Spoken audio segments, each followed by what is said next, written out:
and apparently I've got some bass going on from my kids out in the driveway trying to drive me insane. So let me see if I can get them quiet. Base or a B-52 doing a drive-by? Well, it's normally at my house a B-52 doing a drive-by, but no, this is kind of, the typical, well, they're not even teenagers now, they're in their early 20s thumping going on. Now, look, you can't live in Bossier without knowing what a B-52 is and or having B-52s buzz your Yeah. house, but you tell me about B-52s coming over your house. Well, Like, and you being yeah. a drone pilot, a certified drone pilot and all, I Well, mean, yeah, I knowing mean, you probably even got some Windows music or something in your background. well, yeah, we'll get to that too. But yeah, as a drone pilot, by FAA regulations, I can't fly the drone over 400 feet off of, basically ground level or an existing structure. So, like if there's a water tower, I can go 400 feet above the water tower. Okay. So I know 400 feet. 400 feet, that's it. Well, well, that gum hadn't people went to the moon 400? Ain't that about how far that is? Yeah, according to the people that we didn't actually go to the moon. But so when these B-52s come by, I know where 400 feet is, and trust me, some of them are not 400 feet. Like, I can see the pilot smiling at me and see the whites of their teeth and what color their eyes are sometimes. So, Well, I'll tell you, I got a treat for you. If you think the B-52s are flying low over your camp, I got a treat for you on that. yeah. Well, when we come back from the break, we'll show that because you told me about it, so I have a feeling it's going to be pretty cool. It is pretty cool. But hey, tonight we got a pretty interesting show. We have got a guest that's going to come on and going to talk to us about the Louisiana Right to Life March. Yeah. I don't Have you ever done that? Well, I'm familiar with it, because I've seen it in the news and all that. But I hate to say it, but I've honestly never gone and done the march. So it'll be interesting to learn some more about it. Yeah, yeah, yeah. And hey, guess what? Bossier City Council is back in business. Wait, do we have We more got Zambonis or what's going on this time? well, no Zambonis, but Ruttenbuck was in full effect today. Man Shack was, Ah, I mean, the dollars were flying and the council was throwing them out there. I mean, it was just a money fest in Bossier today. well, somebody had texted me and said that they had heard that there were going to be some fireworks or some big deal going on there. I guess we'll have to check that out and see what else we got going on.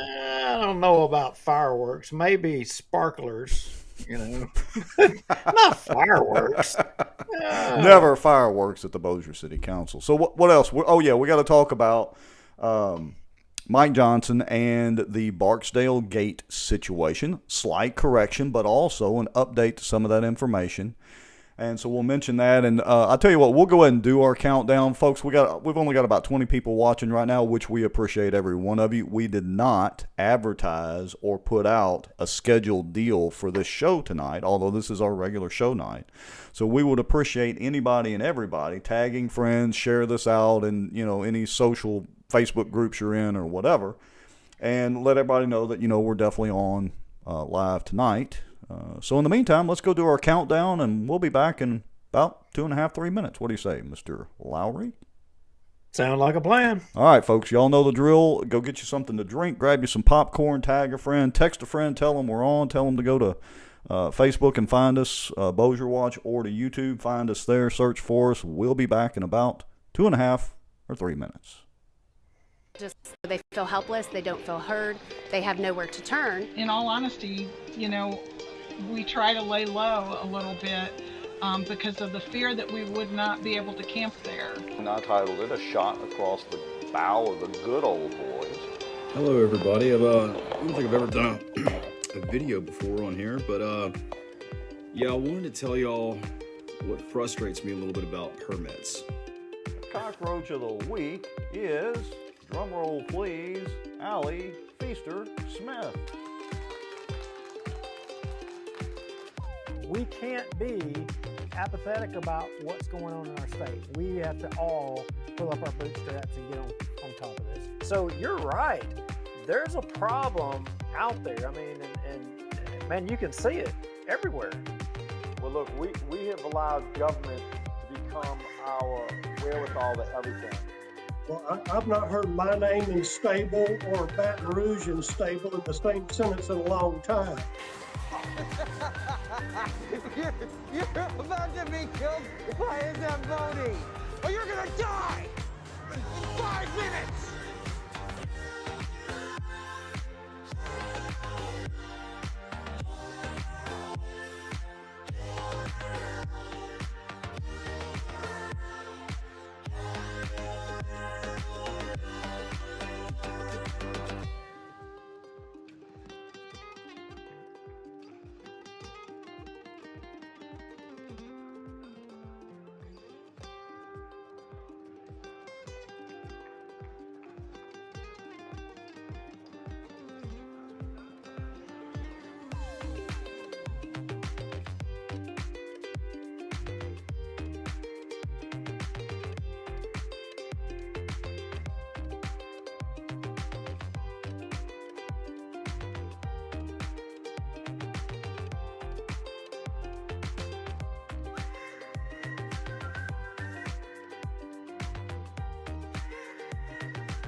This Bossier Watch live broadcast is brought to you by Eagle Truck Center, soaring to new heights. The Outdoor News, fishing and outdoors for our area. Acadiana Mortgage, over 23 years in the mortgage business.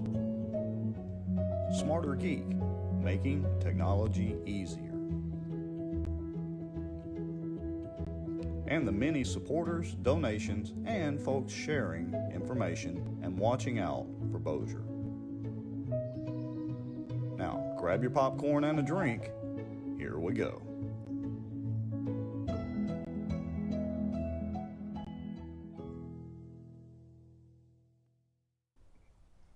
Okay, we are back. Can you hear me, Mr. Lowry? I can hear you loud and clear. Excellent. You know, I always like it when the technology works, when it goes from the countdown to the little intro deal and right into us. That's always a good thing.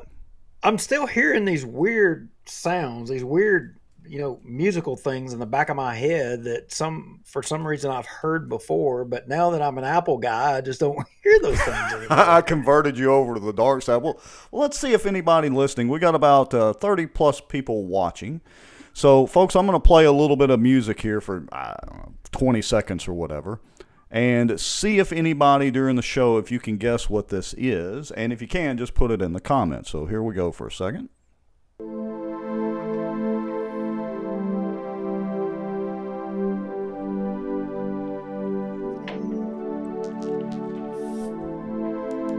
A little easy listening here. And hopefully we don't get dinged for copyright because I've played more than 10 seconds. All right, so if you can guess what that music is, just put it in the comments. And then I'm going to play one more real quick. One's a little louder. Now we're going back in technology here, folks. Okay, if you can guess what either of those two songs are, put them in the comments, and I'll kind of watch for it, and we'll see if anybody can get it right. You've got to be a tech person. Well, you don't have to be a tech person. A lot of you have heard this before. Okay, so I can't say because I knew before the show started. You poured that on me, and I failed miserably on both. I didn't even come close. I think one of them I even said maybe that was Enya. It's kind of close to the first one. It's kind of some easily listening. And, I don't want to get attacked too much, but since I've almost got you converted completely over to the Apple side of things, Apple doesn't have that kind of stuff. Whoops, I just kind of gave a hint. But anyway, all right. So let's get on with the actual Bossier stuff. So what do we got on tap first off? Well, Well, first thing right out of the gate, looks like I'm showing about 50 people so far. Charlie and Judy East, hello. Thanks for watching tonight. Shane Cheatham, thanks for being here. Fire Dog, Louisiana Fire Dog. I saw him somewhere in here. David Johnson, appreciate you being here watching, guys. Yeah, what did I hear in the background there? You are Was that hearing a the sound of freedom. That one's probably 800 feet. That was a flyby there. They heard us talking earlier. Yeah, the windows didn't rattle, so he wasn't too low, so that was pretty good. But I don't think, now look, today I was like surfing around. I mean, there was so much going on. I mean, Manchac was trying to, gin up the dollar train in Bossier City today. And, I was trying to peruse other things, and I came across this picture that was really, really cool. And yeah. Speaking of flybys and B-52s flying in low. So everybody in our community should be able to appreciate this picture, but there's a little bit of a story behind this. Now, wow. Y'all look at that picture right there. Is that what I think that is? Yeah, and that dude was not at the level that just flew over your house. No, apparently not. I mean, look at that guy. So there's a story behind this. It was some aeronautical, storyline, and so what they were talking about was this B-52 was somewhere, and it radioed this aircraft carrier, and it says, "Hey, can we do a flyby? Like Tom Cruise and." What was the call sign? Hey, is the pattern clear? Or whatever? Maverick or whatever. Yeah, they wanted to do a Maverick thing, but they wanted to do it in a B-52. So the carrier is like, "Hey, yeah, that's cool. Come on by." So the B-52's coming in, right? And the carrier radios back and says, "Hey, that's approved." And the B-52 says, "Yeah, hey, we're 5 miles out." Carrier radios back and says, "All right. Hey, we don't see you." They said, B-52 radios back, says, "Hey, we're about 4 miles out." And the carrier says, "Hey, we still don't see you." And they said, "All right, look low below your deck." Oh, we got you. They were below the deck of the aircraft carrier. Yeah, low and slow. And, it's kind of amazing because, all joking aside, I mean, they do fly fairly low over the house quite frequently as they're doing their flight patterns or whatever. And it's also cool, like when I'm driving up and down 220 to see them as they're coming in for their landing approach, or whatever you call it. I'm certainly no pilot. But it's really cool to see those planes. And I don't, they kind of fly nose down. You would think that there's no way that they can fly that way, but just awesome planes. Anyway. Yeah, well, the cool thing with this was the carrier could not see them coming on the horizon, with the paint scheme. I mean, they looked like the ocean. They couldn't see them coming. Yeah. It was freaking awesome. But yeah. Anyway, just like that B-52, I mean, Sportran's been flying low, right? Kind of below the radar the last week or so anyway. So I think we got a little bit of interesting follow-up information. I mean, I got to tell you, Sportran bores me to death, but a lot of people care about Sportran. Yeah, they do. Hello there, Jeremy Gallman. Good to see you again since you're running for mayor coming up. But yeah, so back to Sportran.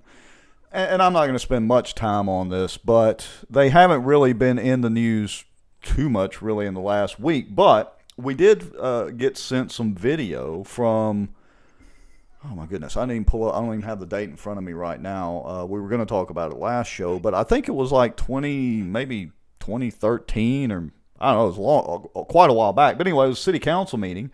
And David Jones, who watches the show quite a bit and comments and is a former city councilman, was actually making some very similar comments about Sportran back then that he made in a recent city council meeting as a citizen, non-councilman. And a lot of it was the same. They're spending nearly $1 million a year and kind of what were we going to get for it. And then there was a KTBS article run about that, and Sportran mentioned that there were 300,000 Bossier residents that rode the bus. Now, as far as I know, Duke, Bossier has gained population, not lost population in the last decade. How did we go from 300,000 residents, according to Sportran, in a month to the 50, 60,000 we have now? I don't know. The Bossier City Council today, I think passed some kind of ordinance to pay for some demographer to do something about reapportionment. Maybe they can add an additional thing in there for him to figure out exactly how many riders ride Sportran. Yeah, we'll share that article out on the Facebook page after the show and all that, just so y'all can go back and look at it. Again, it's a blast from the past type deal, but, it's kind of that same song, 50th verse, could get better, going to get worse. And there was a video on the My Bossier blog as well. Remember Jim Wells? I think we mentioned Jim a couple of times on the show before. Jim Wells, and what Jim used to do was similar to what we did. James Welburn, Jim Wells. There's a lot of folks that came before us talking about the inside politics of Bossier and things that went on, and maybe talking about a lot of subjects that makes people uncomfortable and they don't want people talking about in public. Well, we're following in their shadow. And Jim Wells had it on Bossier. What was it? Bossier Now. Bossier Now? Or I'm sorry, not Bossier Now. Bossier Now is Hal. He's the one that got mad. No, I'm sorry, My Bossier. So, and as a matter of fact, I was pretty good friends with Jim there for the last few years of his life, and we used to talk actually quite often. And you're right, he was one of the inspirations for us doing this. So, speaking of things going on, why don't we go ahead and intro our guest, who is, I think he's still waiting in the wings over there. Let me look and see here. Yeah, I think he's still sitting there. So why don't you kind of intro, and I'll flip screens and we'll have him on and we'll get started with that. Yeah, so this is a guy that I have known for a lot of years. Good grief, I've lost count of how many years I've known him, and I've always known him to be on the right side of things. He's a God-fearing Christian man. If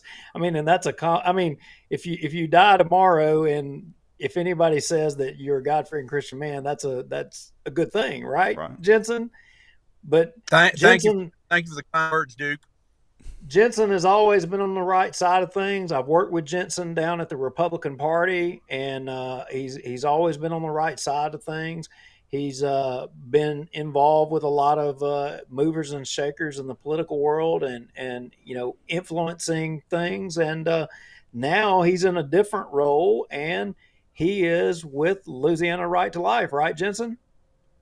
Yes, I've been blessed to take the interim North Louisiana directorship. There was an opening. They had actually broached me a few years ago, and that didn't happen. But I was glad to step in and serve this critical time.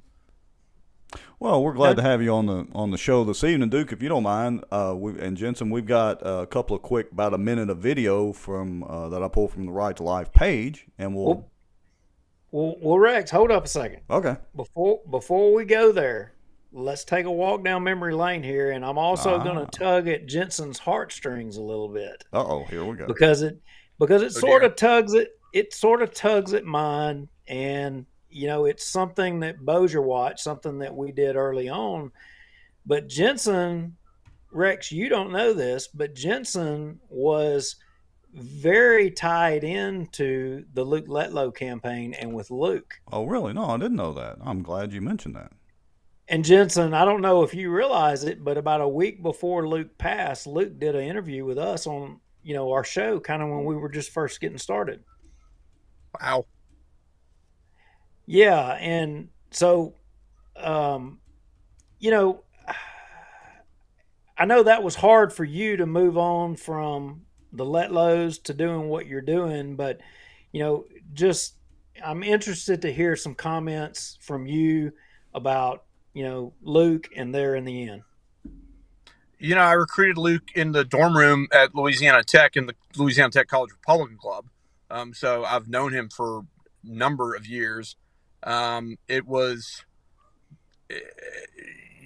you never imagine what happened. It was bizarre, surreal, but we did the right thing in getting his widow, Julia Letlow, elected, and grateful to have been to have have done that and been able to do that in the first round, but had made the decision the night of his funeral that I would not be staying in a role working for Congress. Luke had recruited me to come work for Congressman Abraham, so it was a you know it, 20 the end of 2020 and the beginning of 2021 is a time period I'll never forget. And Luke actually, one of his last acts, he was the Richland Parish chairman for the Love Life Amendment that passed in 2020. So he was faithfully serving right to life issues, and he was faithfully, I mean, it's just, I don't know what else to say, but he was in the fight right up to the end. He's in heaven watching down on us today, and we've just got to continue to fight and to lead where we can. He used to say, "Win the day," and that is something that I will never forget. Every day we got to just get up and figure out how we're going to win the day. Yeah, and Saturday we have a great opportunity. Yeah, and I hate to say it, but out of that tragedy, his wife Julia is now a congresswoman, and she seems to be leading the fight where Luke, left off, so to speak, and so that's a good thing as well. Julia's great. All right, Rex. Sorry to throw that curveball in there, but I just couldn't. It just popped in my head, and I was like, you know what? If we didn't mention Luke Letlow, and because I know, there's this connection between Luke and Jensen, and I know that a lot of people doesn't know that. And I really wanted to make sure that we heard what Jensen had to say in regards to Luke and just get a few comments on that. But the video that you had queued up, that was the starting point for Louisiana Right to Life, and to talk about that. Yeah, so I'll go ahead and just play these videos for a second, just for those of you watching. And like I said, we're at about 50 some odd people across both Facebook channels as well as both YouTube channels. So I'll roll this video if I can find the right button here. And then we'll come back, and Jensen, we'll start talking about Right to Life.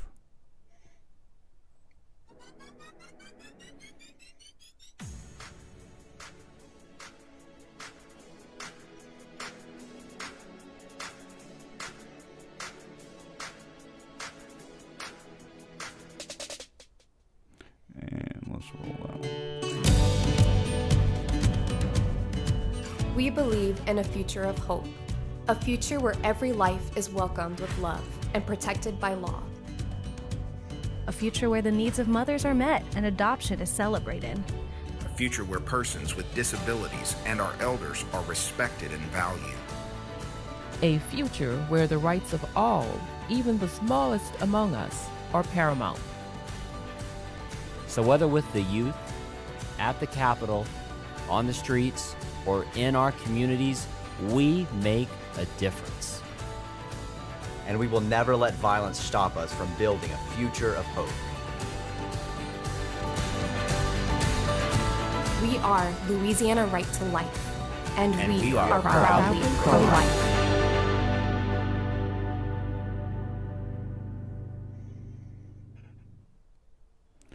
From a production and video standpoint, nice video, by the way. Thank you. We have a great team that does that, and actually one of the people that was featured in that video, Alex Sagers, is going to be with us in Shreveport Bossier, which I'm really grateful that our director of education will be up here on Saturday. Cool.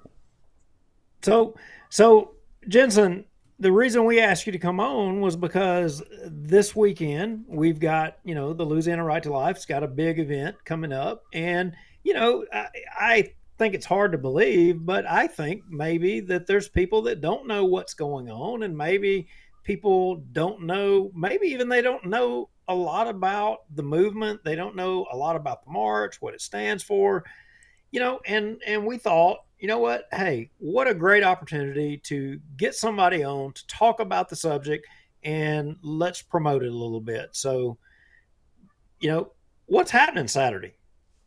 So Saturday, we have we actually have 3 marches going on Saturday. Grateful for the one here in Bossier and Shreveport, that we're going to march from the grassy area next to the boardwalk for life across the Texas Street Bridge and over to First United Methodist Church to Shreveport. We'll have a short program in Bossier, and then we will have a good solid program in Shreveport. And we are standing up for life, standing up for the unborn, and looking forward to a post-Roe Louisiana, truthfully.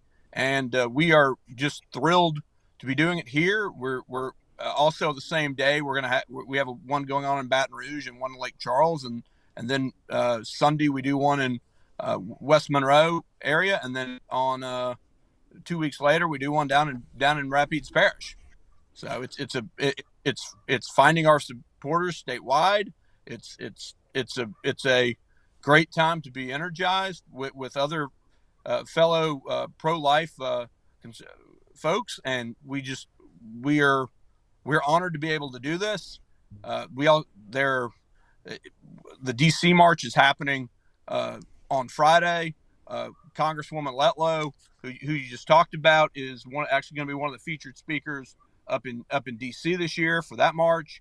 We're thrilled to be down here, serving in Shreveport, Bossier this week. Well, I've got a question. So, full disclosure, of course, I support, the Right to Life movement 100%, but I've never gone down and done one of the marches. Shame on me. But I've never gone down and done one of the marches. But let me ask you this. So, kind of what's the goal of these marches? I mean, what is the purpose of them? Why do a march? What does that accomplish? Specifically here in Shreveport and Bossier. One of the things it allows folks who may not know their friends are pro-life, they have an opportunity to actually engage. We will have ministry tables when we get over to Shreveport with several of the local pregnancy clinics, some of the local other pro-life organizations. But it's a way to just show your support for life. There's not very many. This is the largest gathering of pro-life people in Northwest Louisiana, and it's also great when we have to go ask legislators or members of Congress for support for pro-life legislation. They know we're having these rallies back in their home areas, and it really, having a great many people show up helps us deliver that message every year when Louisiana legislature comes back into session and we need to pass pro-life legislation. Yeah, well, that's a great segue, and folks, y'all have heard us talk about this many times on the show. Even with city council meetings, police jury meetings, anything like that, we always try to encourage everybody, look, butts in seats matter. Numbers matter. And so you brought up a good point there that honestly I didn't even think about, that when y'all go to introduce legislation and try to convince these legislators and that sort of thing, that being able to have a show of force and video or pictures of a lot of people in support of this, that's the perfect reason to do those. So honestly, I hadn't even thought about that when I asked the question.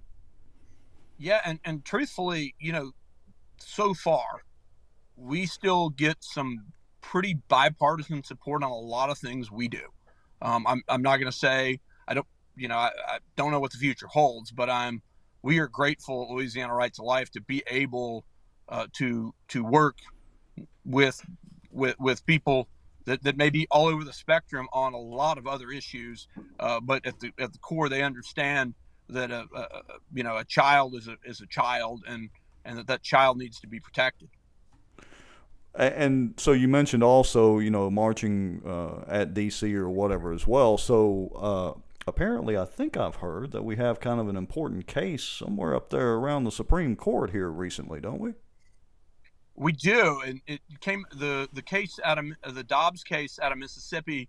We actually in Louisiana have if Dobbs is ruled correctly, our law will change to Mississippi's, or if the Supreme Court goes ahead and rightfully overturns Roe v. Wade, obviously we already have trigger laws in Louisiana. Part of that is because we've had good legislators that have in the past who have passed legislation so that we are ready for a post-Roe Louisiana, and we are also, but that we are also thrilled that we are ready. We're looking forward to what we believe is going to be a win of some sort. We don't know how the Supreme Court's going to rule. You need to continue to pray for our Supreme Court, and we expect that ruling around June. We don't know exactly when that ruling will come.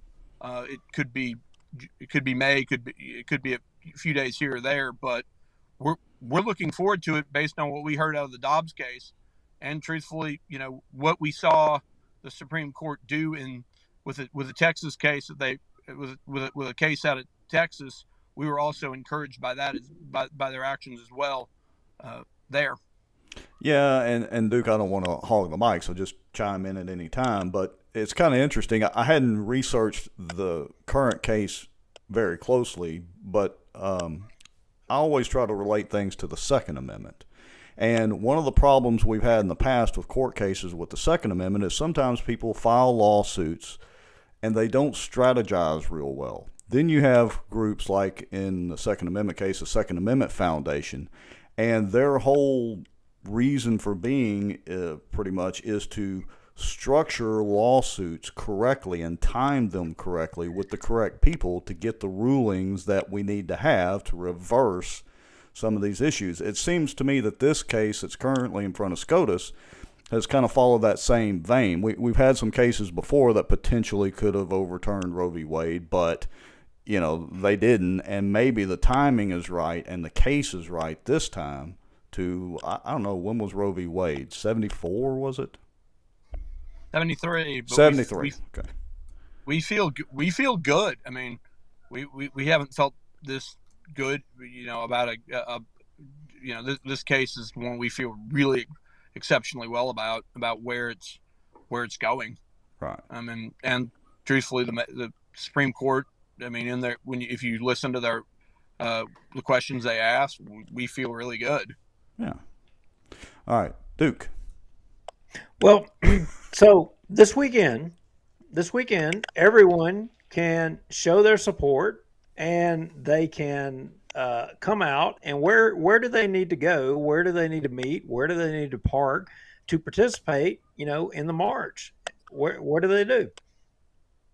So at about 9:45, we're having people gather right next to the boardwalk in the grassy area. They'll go park on the third or on some of the upper floors of the boardwalk parking lot, and then right at 10 we will start the program, and a few minutes after that program on the Bossier side starts, we will start marching over to Shreveport, and that's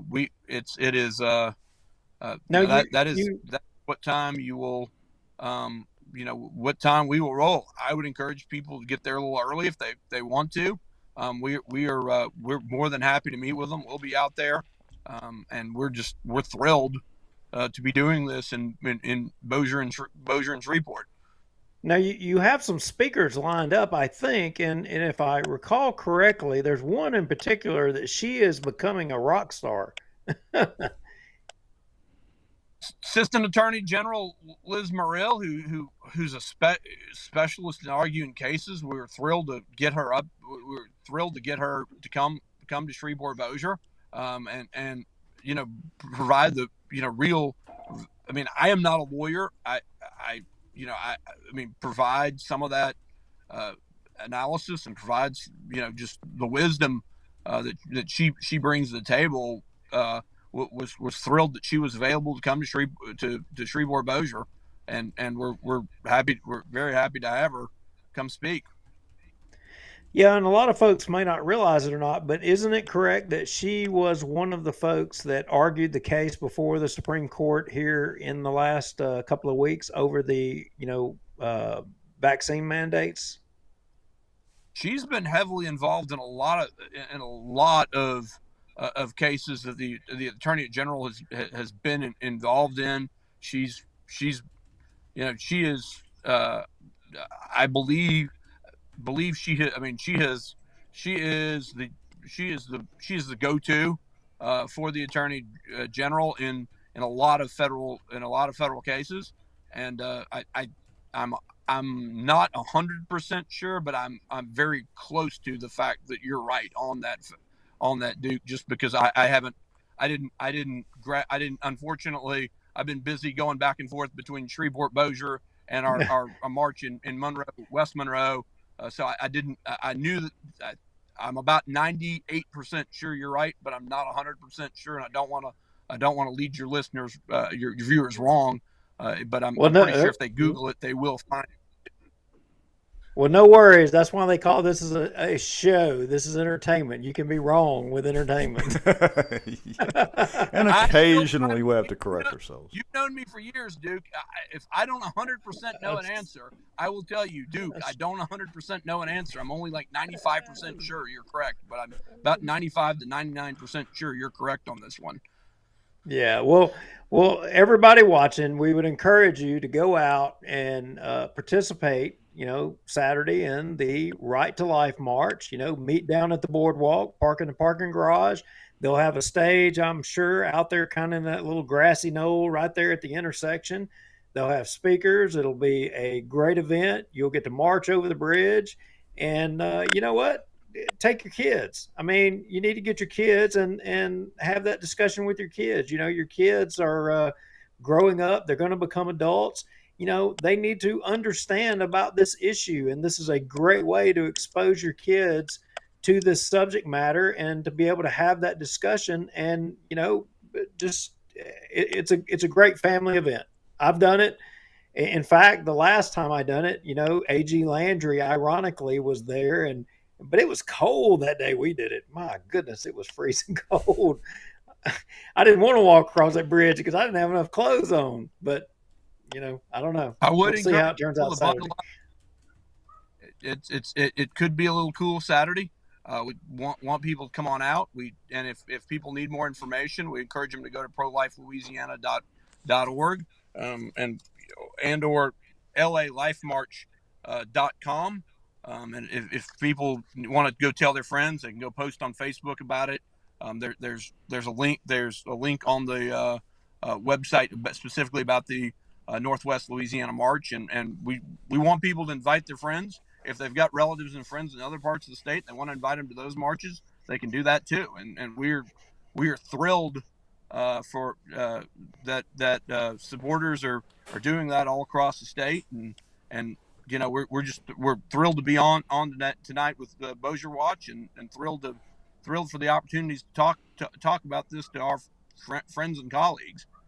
Yeah, and I'll make sure after the show and all that, and share out any of the new posts that y'all have on the Right to Life Facebook page. I'll make sure and share them out on Bossier Watch too, and that way we can try to inform as many people as we can. So yeah, we appreciate you coming on tonight and letting us know what's coming up and kind of educating us a little bit on on the Right to Life March.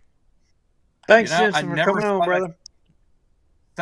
Thank you guys, and if you need, definitely feel free to go to prolifelouisiana.org if you need anything else.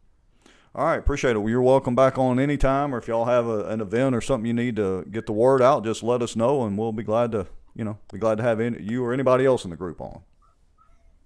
Thank you. All right, have a good evening. Thanks, Jensen. All right, so where do we go from here? Well, I'm going to put a little green check box over here beside the Right to Life March, because we have officially covered that. It is a fun event. I got to tell you, me and Kara and all the kids, we didn't take Bo, so that could make it really interesting, by the way. It could have been interesting. Yeah, man, he'd go up there and bite everybody there. But anyway, no, it's a great event. It really is good for kids. And the Red River Bridge is pretty cool, walking across there. And if you're physically, impaired, you could use a little exercise. It's not that bad. It really isn't. Yeah, and they've just gotten through doing a lot of work on the Texas Street Bridge. They've added the new lights, that were, I forget who all donated the lights. Maybe the Red River Waterway Commission, and I know Dr. George Bukowski and his wife Sandy, full disclosure, they're friends and former clients of mine. donated some money to help dress that up. Of course, it'll be during the daytime, but they've redone the bridge, so it's a little bit nicer walking across there, I'm sure. Okay, so now that we've covered that, shall we just go ahead and get into this city council meeting? Yeah, let's just jump on off into the city of Bossier and the city of the gift that just always keeps on giving. We got 45 people watching. All right, y'all can tell everybody it's Bossier City time. It's time to rumble, or what's anyway. But interestingly, you know what started the city council off today? Well, there's no telling. So clue us in. Well, it was on Restream. It was none other than a school board member. Wait, what? A school board member. So the school board members are now invading the city council. It's like cross-contamination. It's cross-contamination. I mean, Adam Bass shows up at the Bossier City Council meeting, and I mean, I'm like in Bizarro world. And what does he want to talk about? He wants to talk about Sportran. Well, that's hilarious. All right, so I'm getting this queued up where we can do the video. So. Did you hear what I just said? I heard something about Adam Bass and Sportran. No, okay. So everybody watching, you had a Bossier Parish school board member show up to a Bossier City Council meeting to talk about Sportran. Well, that's interesting. Now, I'm trying to remember. It seems like there's a tie-in with Sportran and the school board. And by the way, Adam is my school board member. And he didn't, of course, I wouldn't expect him to, but he didn't even let me know he was going there to talk about Sportran. What? So I don't know that he let anybody know. I think he just did a up. drive-by. He just did a drive-by. We're going into Rush Limbaugh territory with the drive-by media. Now we have the drive-by school board members. And then he goes and anoints the city attorney to be the attorney general. What? I mean, look, I'm not making this up. Just play the video. Show it. Just play it. Okay, so let me make sure we got audio. Here we go. This is Adam Bass. My address is 324 Paris Place, Bossier City, Louisiana, 71111. First of all, thank you for letting me speak, President Williams, Council, Ms. Phyllis, and Attorney General, Mr. Jacobs. I came to speak wait a today minute. I gotta pause. I believe there was Stop. a study. I gotta pause there. You thought I was making that up, didn't you? I thought you were kidding, but he straight up did call him the Attorney General. Now, maybe I should cut Adam some slack. I actually like Adam. He's actually a pretty good guy, but maybe he just had a little slip of the tongue, or maybe he's just trying to elevate him right on up to the AG's office. I mean, think of all the Zambonis he could have in Baton Rouge. All I know is now that we know he's anointed him to the Attorney General and he's your school board member, I expect you to talk to him about those public information requests that have been dragging on for months from the new AG that we don't get any response. Maybe your school board guy can get something done about that. I'm just wondering. Well, here's the only challenge. We already know that as the city attorney, he doesn't really read contracts. Do we really expect him to read them once he's down in Baton Rouge as the AG? I think they're planning on relocating the AG seat to Bossier City, right there next to King David. We need to put Jeff in the seat beside King David. That would be awesome. I think Adam has just anointed, him to be the AG right there on the council. But anyway. All right, so I was going to ask you, do we need to roll on with this? So here we go. Study that was done by the school board around some bus stops on Barksdale Boulevard. I know there has been a lot of discussion about Sportran recently. I think that those studies may be helpful to you guys in making your determination. I just wanted to make sure that as I looked at the minutes of some past meetings as a citizen, to make y'all aware of that in case you would need to use it in your decision. I don't know if y'all are planning to do a study to analyze anything else for public transportation and sport tran, but should y'all choose to do a study, I believe that that may be a good resource for you. So I don't know if that's appropriate to put on the agenda now, or if you would need to do a resolution for a future date, but I wanted to make sure that as a citizen I stood up and made sure I made you guys aware of that. So. Yeah, there's nothing on the agenda for the sport tran at this time, so if the council chooses to, they would have to do a resolution at a later time or an ordinance to appropriate money to do a study. Or we could also do a resolution to take Whoa. into account or to consider or Now- to submit the, I hate to pause that because that's the new AG speaking. The AG is speaking, but I want to go back just a little bit. Let's hold up a second here. Okay. So tell me something. He recognized the council president. He recognized the new AG. Who of importance there did he not recognize? Well, okay, so this is going to be really mean, but it's my normal comment. Was there somebody else of importance actually there? Well, I mean, that was mean. I'm just wondering. I mean, was Tommy Chandler there? Because Oh, he you were damn talking sure- about Tommy. Gosh, I would have never thought of that. He did not recognize Tommy Chandler. I'm just wondering, is Adam Bass planning on throwing his name in the hat for mayor the next time around? Because he obviously did not recognize Tommy Chandler. Well, Jeremy Gallman, if you're watching, and again, Jeremy's a good friend of mine and all that, but Jeremy, looks like you might have some competition for mayor there, bud. So, you know. You got some competition flowing there. I mean, he's already anointing the city attorney to be the AG. I mean, I'm thinking the city attorney's going to be voting for Adam Bass. Yeah, I didn't even catch. I just assumed Tommy wasn't there. He was not paying attention or asleep or whatever. So, all right. So, do we need to listen to? Nah, we ain't gonna listen to Adam no more. But the point was Adam was pointing out that, hey, you know, the school board's crossed this bridge a little bit in the past and done some studies, and I think he was saying that basically they had some studies that, you know, they could turn over to the city to shed a little light on the subject of what was you talking about earlier, 300,000 and Yeah, funny 300,000 numbers people. with I mean, Sportran or. maybe it was a typo, but I don't think so because later on they mentioned that there was like 10,000 citizens a month or I don't know, something. Anyway, so I don't really think it was a typo. I think they just were blowing up the numbers ridiculously. But to summarize this, so Adam came in as a private citizen, not necessarily as a school board member, although he kind of fuzzed that line a little bit, but basically to let the city council know there are some school board studies that they might need to do a resolution to look into as they're making their decision on how much more to subsidize Sportran.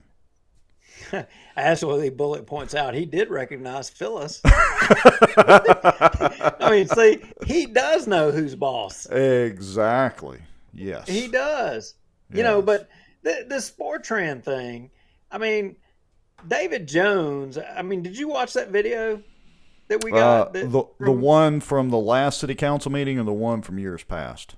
Well, from years past, you know, and basically it was during a year when, you know, and if you're a fireman and policeman and you remember that there were budget cuts and layoffs and all of that, and to David Jones's credit, you know, that was the council meeting that we got, the video that we got. Right. You know, you had people that were advocating for layoffs, but yet during that same time, you had this excessive amount of money being sent to Sportran, and arguably you could have kept that money and not had the layoffs that you had within the police and fire department.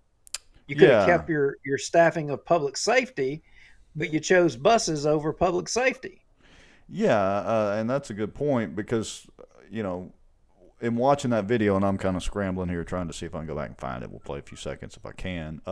But yeah, David did make a good point that his reasoning wasn't to deny people public transportation, and I'm paraphrasing here and ad-libbing with it, but that it was, hey, we could spend this money where we really need it, which is, you know, fire and police and first responders. So now we're going to have to go back. We haven't went back and looked, but we're going to have to go back and look at the councilman who voted, you know, to support or oppose measures like that? Who are the ones that supported laying all these folks off when you had other alternative ideas to address those problems, meaning dealing with the Sportran numbers? I mean, I'm going to be interested to see the answer to that.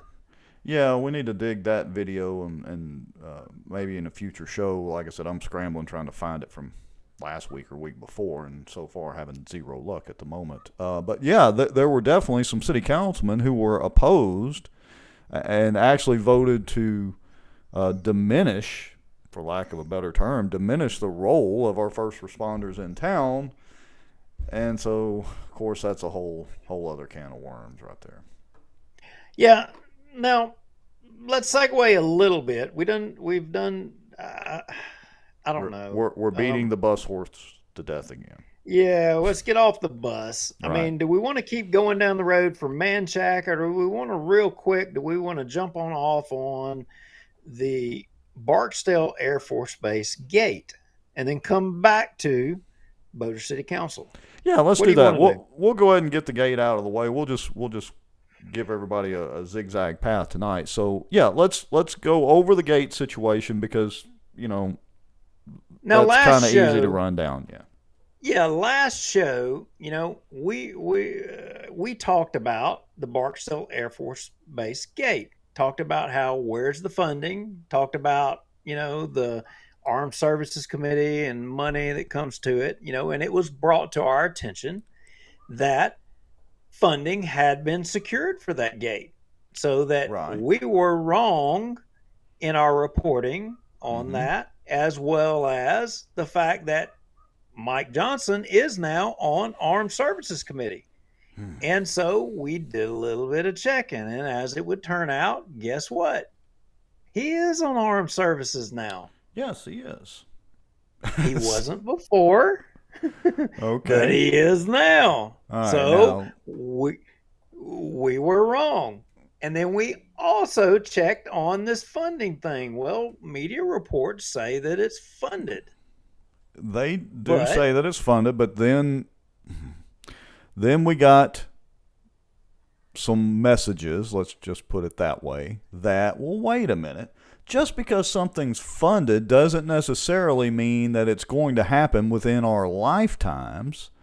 And so there were some questions raised. Hey, when's the ribbon cutting going to be? They've they're making insane progress on the entranceway to Barksdale, but they don't actually have a way to get from that nice new entranceway road into Barksdale, short of, I guess, hopping the fence or whatever, and, well, they might get shot doing that. So there's this issue still going on with the gate. And even back in July, I think June and July of this year, there were news reports that, yes, this was an issue because they anticipated the cost to be, I don't know what it was, X amount of dollars, and then it was going to end up being like double or triple because of all the security. And so they had to try to get more money appropriated and so on and so forth. And so then, last week I jumped the gun a little bit based on a couple of phone calls I got from some people. Well, maybe you Anyway. didn't just completely jump the gun, because here's the Right. thing. There was no money appropriated. I mean, at least not until December 27th of 2021. Yeah, Now, I wasn't too far off. Now, in full disclosure, I may be wrong, but that's less than a month ago, right? yes, in full disclosure, after the last show, when I just kind of threw that in there out of left field, got messages immediately after the show. Hold on a minute. They did get it. Was signed into the bill that Biden signed and all that. So sure enough, 10 o'clock, I'm Googling. I think you had texted me too or something. Anyway, I'm Googling and looking it up. And sure enough, the money is quote unquote there, but there's like no other movement. Well, wait a minute. Not so fast, Dano. Let me see if I got a little sound effect for brakes here. Put the brakes on. Not- Rewind. Yeah, Here not we go. so fast. Okay. There we go. So when all of y'all watching, when you hear money is appropriated, I mean, what do you think? I mean, I think when they say money is appropriated, I mean, I'm thinking that, okay, I'm looking down the road and I'm saying, all right, I'm looking for that truck that's coming with all them shovels so we can start turning that dirt, baby. That's what I'm thinking. Maybe I'm Yeah, wrong. or at I least am. they're in the planning stage of it, or whatever the scenario is. That's the way most of us would think. I mean, I am a cockroach and I am classed in the crazy group, right? So, Right, yeah. you know, so we had to do a little research of our own. So we dug into the National Defense Authorization Act of 2022. And, as it would turn out, there's a lot of good information in there. And while that one right there is really small and like you'd have to be Superman to be able to read it, Yeah, well, basically, yeah, it just says tell everybody what it says. You're right. It's a little fuzzy and a little small. We understand, folks, but hold on. We'll let you know the important parts of it. Yeah, that just basically lays out the states and the amounts of monies that, per states or what have you. And interestingly, the number in this chart, Louisiana is like, if not the top, it's at close to the top as far as, defense spending. I mean, there's a lot of money there. Right. So, moving right along, so you're asking, is there money or is there not? Go to the next cut. All right, coming up. Was there money for the gate or was there not? Well, all right. Right here on page 1983 of the NDAA of 2022, you'll see, I think this one's correct. Yeah. No, this was for the Army. And you see two for Fort Polk. Right. One, you see the first one there, 55,000. The other one, and that number, it's not 55,000. It says 1,000, but that's not 55,000. It's got to be more than that. Right. But then the other one, you see fiscal year in that column, fiscal year 2022 requested, and you see a big fat zero. Yeah, House agreement 54,000 and the zero. Now, I don't read these things. Maybe our resident colonel that watches our show, who probably knows these things, David Crockett, can sound off on that. But what that means, but what I think that means is that the Army didn't request it. Maybe they did, maybe they didn't. They didn't request it, but then the House agreement, it was an additional thing they added on. Yeah, the House just said, hey, here's, 56 million or whatever it is. We'll just add it on there, and you know what? If it makes the final cut, it makes it. If it doesn't, or whatever. But what the actual entity requests, they actually put it in there. I don't know. Maybe somebody can explain that. Right. So, but keep going. We're going to get to the Barksdale Gate, and this is where it gets interesting. So let's move to cut 3 here. Oh, and again, folks, we know this is kind of tiny and hard to read, so don't worry about it. We'll kind of walk you through what's here. And in this one, you'll see Louisiana kind of down towards the bottom. Yep, Louisiana. There's 2 references to Barksdale Air Force Base. One is for a weapons generation facility. Looks like INC Inc. 1 or something. And the second entry is for New Entrance Road and Gate Complex. And that's got to be in millions, because it's 36 comes. It's got to be in millions. Right, but you see right there to the left in that left-hand column. Oh yeah, that's a big fat zero. FY 2022 requested. Right. Yeah, there's a big fat zero. Now wait a minute, that column is.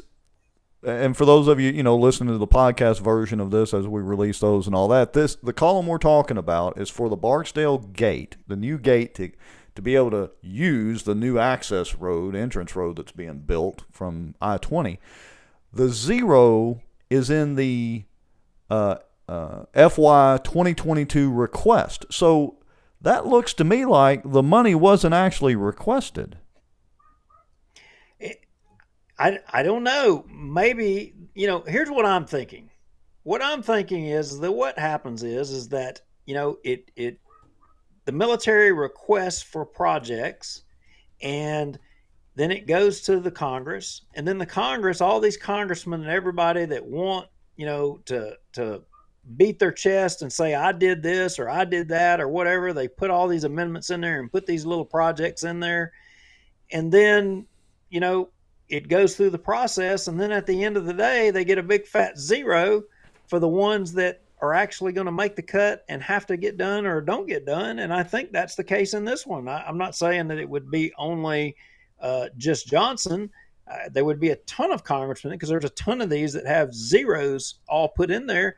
But either way, because it got put in the paperwork, you get to go out there and beat your chest and say, oh, I secured funding. And nothing's going to happen. So the state of Louisiana just built this interchange or got this thing built across the interstate to tie into there, and nothing's going to happen. Well, and so that would kind of lend credence to the initial information that we got. And look, in full disclosure, the folks who reached out are no fans of Mike Johnson, really. And look, Mike's done some good things, and, look, there's no doubt about it. You can go back to my Facebook timeline. I was a supporter of Mike Johnson back in the day. Duke, you were as well. You've known him a lot longer than I have, but this just seems to me like one of those, oops, we forgot the money for the gate kind of things. And then, oh my goodness, everybody scramble last summer and let's try to get this money appropriated so we don't look like imbeciles with a nice road and, well, no way to get in the base. Or maybe it's the quintessential. Did you ever see that movie with Dustin Hoffman, Wag the Dog? Did you ever see that? I don't think I ever did. Well, and it was talking about politics, and it was making fun of Wag the Dog in the public. You put on this persona and you let everybody believe and see what they think is real, and in reality, it's not real. I mean, you see the big fat zero. It's right there. Maybe we're reading it wrong. We could be. We're amateur journalists here, but we looked it up. There's a zero there. So I don't know that there's funding or not. I don't think there's no funding. I see a zero. Well, now supposedly it went into some committee and made it through, blah, blah, blah. So I don't know. And I'm certainly no expert either on, the final versions of bills and what gets signed into law, et cetera, so on and so forth. So, look, if some of you are much more well-versed at this than we are, then point it out and correct us where we're wrong, but the math doesn't lie, and this is a zero. So assuming that this is, excuse me if I can talk, if this is a recent version of this, and I'm assuming it probably is when you looked it up today, why is there a zero there? Even if the money has been appropriated, but the check hasn't hit the bank account of Louisiana yet, why was that money never requested? That is the question. Was somebody flying around on the Trump plane too much and forgot to request the money for the gate? I don't know. That buff was below the flight deck is what I'm thinking. I don't know. But speaking of money in Bossier City, money was flying around like turds in a 4-inch pipe flowing across a bayou on some benign street in Bossier City. We are going to new areas, folks. We're now literally talking about raw sewage. So we are pumping sewage in 4-inch pipes in Bossier City. And I've got pictures to prove it. If you want to show those, don't forget to send them over to me or whatever, or we could do a screen share here in a second. Okay, I've completely lost my train of thought between the comments between raw sewage and forgetting to fund a gate until the last minute. What a show tonight, folks. Where are we headed? All right. I sent you the one picture again real quick that got sent to me. But anyway, so how many of y'all watched the council meeting today?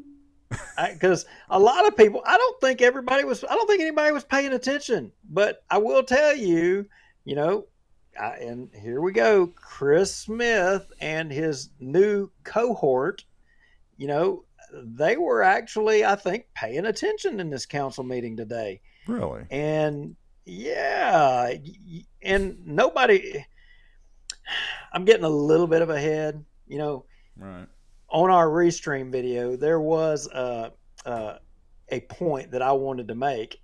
You know, and these ladies that came up here in the council meeting today, they came up. They're demolishing houses for 10,000. They're taking bids for $10,000 demolishing houses. We take bids to demolish and spend $10,000, but when we start talking about millions or hundreds of thousands of dollars, oh no, that we're professional services. We can't do no bids on anything of that.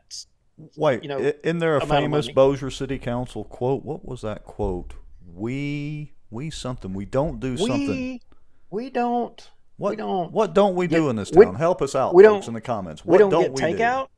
We don't get takeout. Yeah, maybe that was it. We don't get takeout. I can't remember what that quote was. I But mean, our anyway. our turds don't float. That's the new quote. Oh, thank you, David Jones. Yes, we don't shop, and I would assume we don't shop around for toilets either and sewage lines, but that's a whole other ballgame. Okay, so all right, so I've got this queued up. Shall we go ahead and hit play and see what this taking bids is for demolishing houses? You don't have to go there. But Okay. that was just the point. The point in the council meeting when these folks were taking the bids on demolishing these houses, and we're talking about $10,000. And I'm watching this, and I'm thinking, holy crap! You know, y'all literally are, you know, killing trees and taking time to hear bids on $10,000. But when you start talking about multi-million-dollar projects and you start talking about multi-million-dollar investments, you don't bid crap. You don't bid crap. You're not worried about if you lose $1 million, but by gosh, if you lose $100, the world's coming to an end in Bossier City. Well, you want me to tell you why? So Oh my gosh. So I'm switching out of coy mode into Rex is going to get on his soapbox mode here in a second. But it's real simple. It's a whole lot easier to hide money inside of $1 million than it is inside of $10,000 or $1,000 or $100 for that matter. Now, I'm not saying any of our city councilmen are doing anything illegal or unethical or anything like that. I'm just saying in theory, folks. Okay. See, that was a short soapbox. That was a short soapbox. Well, cue up to the next mark, and we're going to jump straight into pumping turds across country. Well, we are just going to new lows here. All right, here we go. This is Bossier Watch. We are raw. We are unfiltered. I mean, well, it is raw. It is unfiltered. And here we go.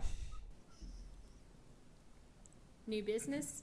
Introduce an ordinance to amend Ordinance 17 of 2021 to replace the Bruce Street Force Main, adding $195,000 to come from the Sewer Capital and Contingency Fund to cover all project costs, and authorizes the city to enter into a contract with David Lawler Construction, Inc. for completion of work. First reading.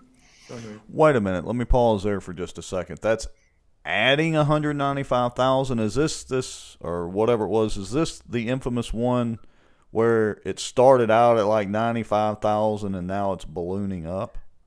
Oh yeah, you got that one right. You got that one right. So, well, we might actually get some fireworks out of the city council today. I'm legitimately interested to see the fireworks coming up. All right, so cue the sparklers. Okay, here we go. You want me to just hit play here or jump to the 29? Hit play and let it roll, and then we're going to feed it in here afterwards. Y'all better be holding on to your seat for this one. This is you're gonna be fireworks mad at the as a city. hornet. Yeah, y'all are going to be mad that y'all missed going to this meeting. Here we go.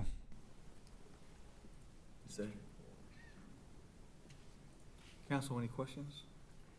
Yeah, I have a couple questions real quick. Has this project already started? Rut and Buck to the rescue. Construction. Okay. Because I pulled up, when I was looking at it, I pulled up Ordinance 17 of 2021. And the wording in that made it sound like it was kind of important to get done, so I didn't know if we had started it yet. Very, very important. What's held us up is property acquisition. We had to acquire several utility servitudes. We're relaying the force main to that lift station, and so that just took time. A long time. Gotcha. And I guess my only other concern is the addition of $195,000 Specifically, let me see, let me pull it up here so I say the right numbers. In the original ordinance, it was for 95,000, correct? And it Now- said in here that was Shall I pause it? enough to Yeah. If you want to pause there and go to cut 5, we'll show y'all what Chris Smith is talking about. 'Cause we Okay. went and looked it up and we pulled cuts. Yeah. And in 2021, this problem or this thing came up, and it was brought before the council, and an ordinance was passed, and bids were taken, and it was basically 95,000. Is that cut 5? That is cut 5. It's a little hard to read, so I'm gonna let me kind of roll through it real quick for those that are just listening only. So this is an ordinance 17 of 2021 approved 95,000 to come from the sewer capital and contingency fund to be used for replacing and rerouting the existing force main into a more direct path that will simplify maintenance and operation of the station. And whereas planning blah blah blah are complete, and whereas bids for construction were collected and David Lawler Construction Inc. submitted a low bid of $125,000, and this is the important part, folks, here to listen to, and whereas an additional $195,000 from the Sewer Capital and Contingency Fund is needed to cover construction and related project costs, and now for thereby be it resolved and rather concession blah blah blah authorize the mayor to appropriate $195,000. Okay. So, how did we jump so far? Well, actually, there is another one in cut 6 that Okay. I think that you need to go to, and the specific point here and what you guys need to read, and the explanation of proposal, and it says this ordinance. That may be right. That may not be the right one. Okay. All right. But no, it's not the right one. In the original $95,000 one, I don't have the cut right. It actually said that surveys, all the engineering, all those things were included in the $95,000. All of it was inclusive. It was all inside that price. I think this will probably be it right here. Yeah, it says public utilities face significant challenges over the last several weeks, blah, blah, blah, working to unblock the force main that services the Bruce Street pump station. Currently, the station is being bypassed. The proposed project will replace and reroute the existing force main into a more direct path that will simplify maintenance operation. The total project cost is $95,000. The total project cost is $95,000. And this includes engineering, survey, easement acquisition, and related project expenses as necessary to complete the project. This work was unanticipated. Therefore, we're recommending the use of sewer contingency fund. This project will enhance public utilities' ability to service this area. This is dated January 26 of 2021. So basically, 1 year ago, signed by or sponsored by Pam Glorioso, then CAO, and recommended by former Mayor Lo Walker.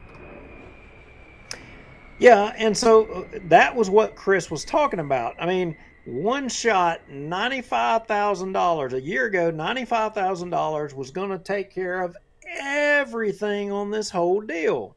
But all of a sudden, today, here we are, 1 year later, and something different. Now, right?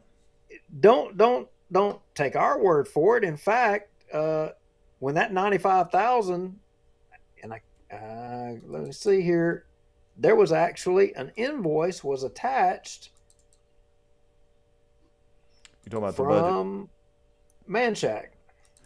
Yeah. Let me try to see if I can see Cut 9. Cut 9 coming up. Hold on, just a second here. Let's see. Let me get out of there and let's bring cut 9 up. Bear with us, folks. We were scrambling to get notes and files ready. All right, here's cut 9. This is a project cost estimate dated January 20th of 2020. Now that is incorrect. Okay. It was actually the 2021. That was a clerical Okay. error on that Okay. number. I mean, but I would argue if they don't know what date they're in, I mean, how can we expect their other numbers to be right? But I digress. It was actually January 20th, 2021. Okay, so yeah, overlooking the typo on the year, this is basically the estimate to correspond to that ordinance authorizing $95,000 to come from the sewer contingency fund to fix or reroute this sewer main. Correct? Correct. That's basically it, right? Okay. That's it. Now I would point out down here in the bottom part of this, you see survey and easement, $7,900 basically. Mm-hmm. You know, design, $3,700. Right. And you also see engineering services and resident inspection, $4,900. Remember that number. Okay. Engineering services and resident inspection, Okay. $4,900. Okay. Now, today we got this amendment, and we need to go to the other cut. I think it's going to be cut 7. I don't know how these got so screwed up. Okay, here we go. And again, folks, realize this is a little hard to read, so we'll be, discussing the numbers here. All right, so this is a much bigger project budget tracking sheet for the Bruce Street Force Main.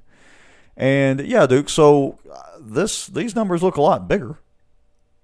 A whole lot bigger. In fact, in addition to the contractor who is going to be now charging $125,000, you've also got an invoice from Manchac to the tune of $156,000.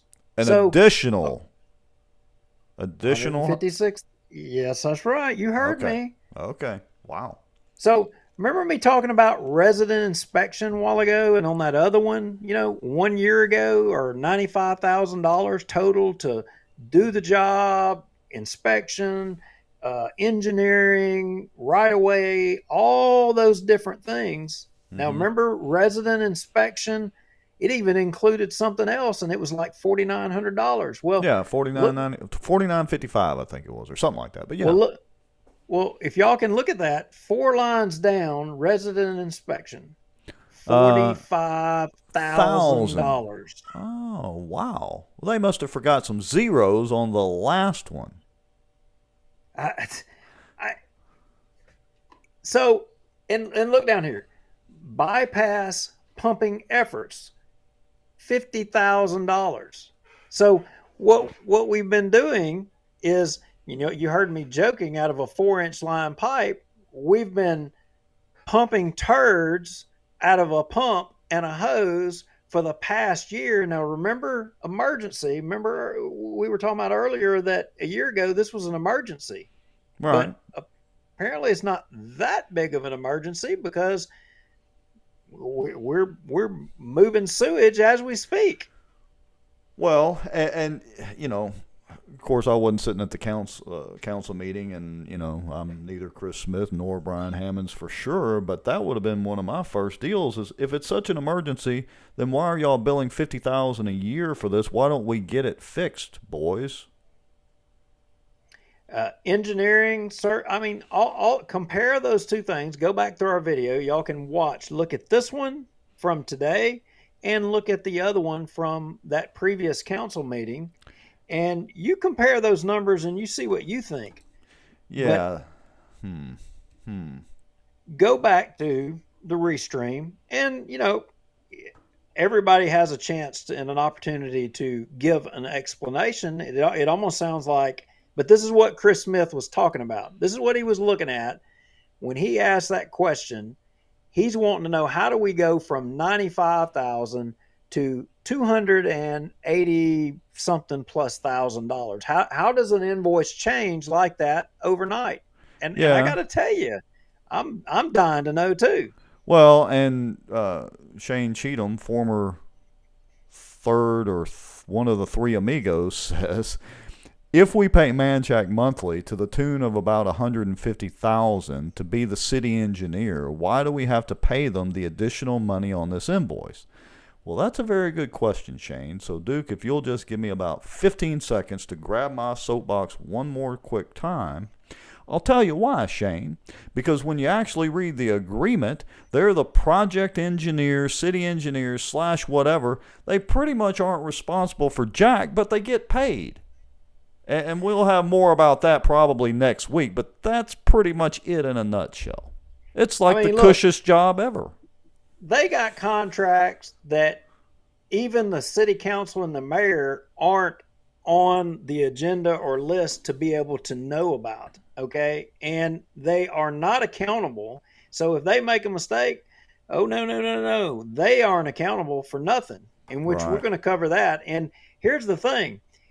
If you can have a job that was $95,000 can turn into a $300,000 job within the course of 1 year, with all the jobs that they're doing, what do y'all think is happening on all the other jobs across the city?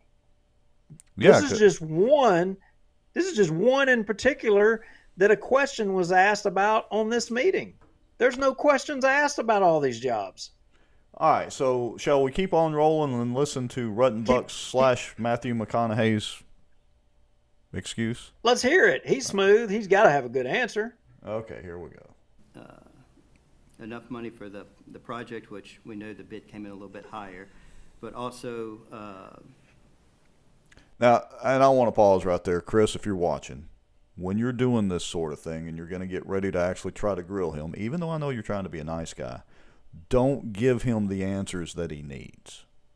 Just don't do that. Don't mention, we know that the estimate came in higher. Let him explain that. All right, here we go. Also for engineering, survey, easement acquisition, and related project expenses.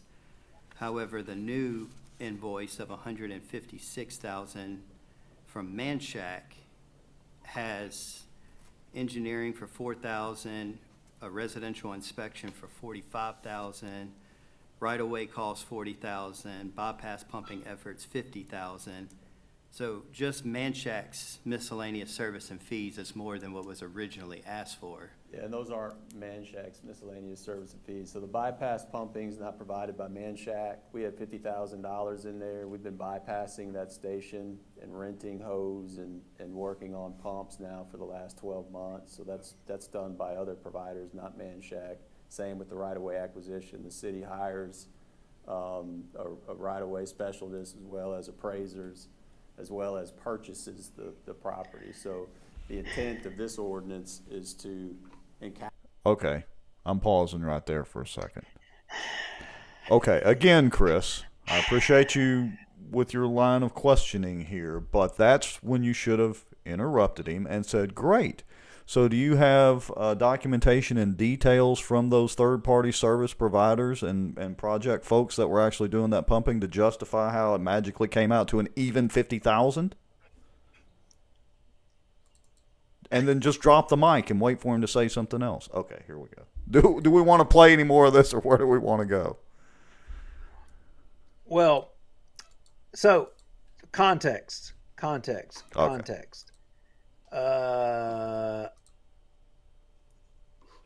that's not going to work. I can't do that. I'm trying to share a screen so I can put context to show. Well, I can bring up your screen share. You got to show them the hose. Oh, I'm gonna show them the hose as soon as you're ready. We're showing the hose. Okay. All right. So anyway, let me get the hose going here. Hold on. Let me get rid of these things, and let me get rid of this. You got the hose. You got the pumps. He's got other service providers that are doing all this. Well, we want to show them what they're getting their money's worth. Yeah, this is billing them for. This is $50,000 right here, folks. Now, granted, Duke, isn't this what, maybe 3,000 feet or something like that? So it's half a mile, a little over half a mile of hose. Yeah, a little over half a mile of hose, but I mean, we're talking about like a 4-inch hose. They're literally pumping turds out of a lift station and pumping across this ditch up the hill the other side. If you zoom in close, you can see the hose going up the other side. Yeah, I'm going to cut us out, but I'll zoom in. Folks, if you look over kind of in the upper right third or quarter, you'll see the little line going kind of up the hill and into the trees. That's where the hose loops around, goes through the little slough right there, and then comes up the other side of the hill. Okay. Yeah, and that's not all. I mean, I sent you some other pictures, of actually the lift pumps and the pumping station, where they're doing all of this work that was sent to us.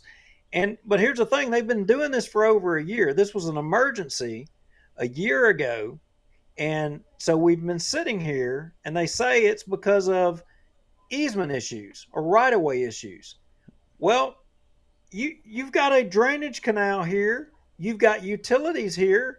I mean, there's already an easement there. If you've got a pipeline there, you've already got it. What do you mean you don't have access? Well, and look, here's the little shed.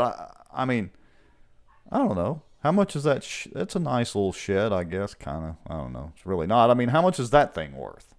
Surely that's where this extra, 6 figures came from.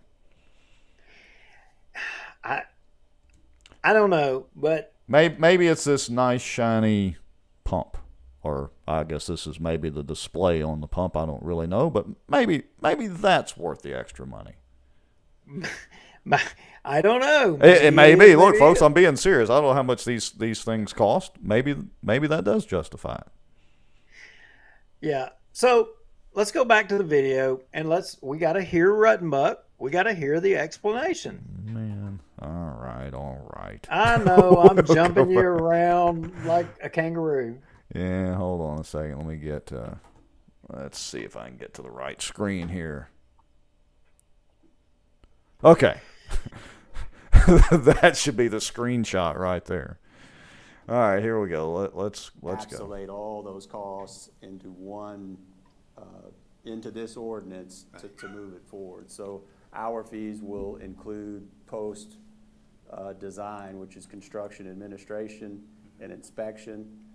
We bill those inspection services at an hourly rate, and we've put in there the contract time on this project is 120 days. So we based that number on 120 days worth of construction. We anticipate it'll go much quicker than that, but as you guys have seen, most construction projects aren't going much quicker than that. So rather than err on the side of optimism, I'm erring on the side of reality on that project. But hopefully it goes quick. Right. Lawler, we got a good contractor on the project. He feels like he can get the materials in and get moving, and it's suggested it's probably about a 60-day time frame there, and so that's the way it'll work. So ideally, when it's done, we'll be coming back with a ideally, maybe, hopefully, I think. But I just felt May. Yeah, who knows? Who really knows? Blah blah blah. You can tell me when to stop at any point in time. Originally, right? But we were taking a stab at it at about 30,000 feet. Taking a stab at it. Design done. We've done all the property acquisition efforts. There we go. On and on it goes. So we didn't anticipate it taking 12 months. That's my take on the whole thing, right there. We didn't anticipate. Blah, wah, wah. Sounds like the Charlie Brown teacher. Wah, wah, wah, wah. And yeah, that was my initial. All right, here we go. See 95,000, and then see what's it come up to, like 281,000 now. It just seemed like a huge number. It is. And I didn't know. Obviously, I just want to make sure that we're being wise with money and whatnot. So that's why I felt the need to ask. So. Well, that's why we're here. Yep. For you guys to decide whether or not you want to do the job. Yeah. If you don't want to do it, just start pumping your crap off in the ditch. Wow. I don't even know where to begin. I'm going to put up another comment by former amigo Shane Cheatham. He says, I wonder, since the original resolution was for an emergency, who did the emergency bond? The emergency is still a problem a year later and costs more. Interesting. All right, sorry, dude. Yeah, some emergency that was. I mean, I'm just wondering at what point. I mean, the city of Bossier had never had any problems about expropriating property from people across the city for, projects, like boardwalks and things like that. I'm just wondering, for an emergency like this, you're telling me that they couldn't, fast track something to get the turds moving, over there in Bossier? Yeah, as like our good friend David Womack says, we are in a drought with no rain. Construction projects are all ahead of schedule, except yours being Ruttenbuck. But again, Here's what I want to know. Here's what I want to know, Rex. Tell me, how many mistakes can Shack make on estimating and performance? You know, I mean, how many can they make? How many can Bossier afford? How many are the councilman, Tommy Chandler? How many are they going to allow, and how much of the taxpayer dollars are they going to allow Shack to take from the taxpayers of Bossier? Because that's what this is about. This was an emergency a year ago. It's not now. The cost to do this job is 3 times the amount it was before. I mean, it doesn't get any more egregious than this right here. But Shed Road, who is responsible for Shed Road? There is a common denominator between all of this, but I also have to say the secondary common denominator is the city council. You ask how many times they're going to, Manchack's going to be able to basically get by with this every time until the city council actually stands up and has a set of kahunas and puts their foot down. Again, I appreciate Chris Smith and Brian Hammond's had a couple of points here. I appreciate their line of questioning, but boys, y'all are too nice. The professionalism goes right out the door when we're seeing the same repetitive type things over and over, and it's costing the city and the taxpayers hundreds of thousands, if not millions of dollars. Take off the nice face. The friendship, I'm not saying you're friends with Ruttenbuck, but Chris, the friendship stops at the door, and that's where the business starts. Now, Rex, you do know there's a theory out there, right? And which one would that be? Now, there's a theory out there that Shack isn't actually going to charge the city all that money. Really? And Ruttenbuck even says it in his comments right here. He alludes to it. So, the word on the street is that City of Bossier's got these slush funds. Wait, slush just sounds, I mean, I like slushies, but slush fund is bad. Yeah, slush fund, whatever. They got these slush funds, right? And you got to replenish them, and you got to have ways to replenish them or whatever. And you say, well, okay, I'm totally lost. What are you talking about? What are you meaning here? So, okay, let me give you an example. So, old Ruttenbuck there, and you'll see in his comments here, I don't know, we need to find it here because we need to play it and let him articulate it. When he's talking about estimating the one about they estimate but bill only for the hours they use, that one? Yes. Okay, yes, I see it in the notes. Right there. All right, I'm going to jump us to that one, but before I jump us to that one, I have got to point out that Mr. Ronald J. Cheatham, who, if I remember correctly, is Shane Cheatham's dad, he points out David is snoring. It looks like he's snoring to me too. What do you think, Duke? I don't know. I think he's grimacing. He is tired of listening to all this. He's had his fill of it. I think he's ready to go. He's ready to check out. And our good friend David Crockett said, who is the mayor's project manager that tracks and prioritizes? David, I can tell you definitively you're looking at the back side of the project manager right there, standing up there at the podium thing. Okay. Because ain't nobody else got a clue.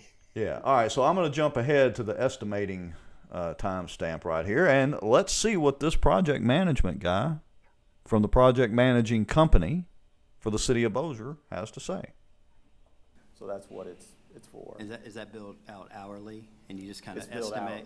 No, okay. It's not. We estimate that number based on the total days of construction, but we invoice based on the hours our inspectors put on that project. Okay. Okay. Because You want to pause there? Okay. Yeah. Okay. He said we estimate. First he says we don't estimate. Then he says we estimate based off of the construction, but we only bill for the actual days that our inspectors are out there. And they just happen to all be even numbers. Did you catch that? Yeah. All right, keep playing him. Okay, here we go. I had gone back and looked at other projects, and I couldn't find any projects where we paid that much. I mean, Melrose, we paid about 22,000. Bardot and Montgomery Lane, 12,000 and 19,000. And so that number kind of stuck out as a number that's much higher than what we've seen previously. And you'd probably see on all of those in the PO, we asked for much more than what we actually ended up needing on that project, just based on, again, we're having to crystal ball gauge as to what we think it's going to be. All right. So the point is, and what I'm talking about a slush fund, so we ask for more than we actually need. So I'm not going to call anybody out in our show, but if they ask for so much money in this account and that money's moved over there and then they don't use it, does that money go back to the general fund or does it stay there? Well, I want to know if Manchak's going to write a refund check. I want to see the check. Well, if they don't ever get it. If it's sitting in that account and it ain't ever pulled out, but does it ever go back to the general fund? Does the taxpayer ever get the benefit of it, or does it stay in that fund? No, you never let a good project, budget like that go to waste. You know the drill. I mean, generally we hear about this like with the federal government, and, the $1,000 toilet seats and $500 hammers and all that crap. But we've got it sitting right here, apparently, in our own city. Now, I'm just saying that's a theory that was thrown out there at us. That's a theory that was thrown out there at us. I don't know. I don't have the I don't have the knowledge on the inside to know whether that's accurate. But that would make a little bit of a sense. Maybe it's black helicopters. I don't know. So I want to be clear. You're not saying that you or we have direct knowledge of an actual slush fund, but there's always that possibility, or could be in theory.